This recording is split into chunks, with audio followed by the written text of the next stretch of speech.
Toodete ja teenuste loojana on disainer lahutamatu osa jätkusuutlikust tootmissüsteemist ja majandusmudelist. Uue põlvkonna disainerit võib nimetada ka ringdisaineriks.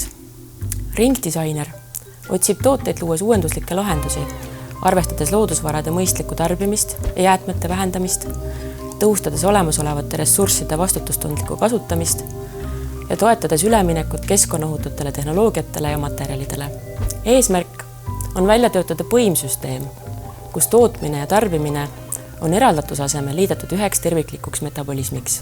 Näiteks on disainerite jaoks jäätmed juba mõnda aega olnud väärtuslik ressurss, millest valmistada uusi materjale ja nendest omakorda tooteid.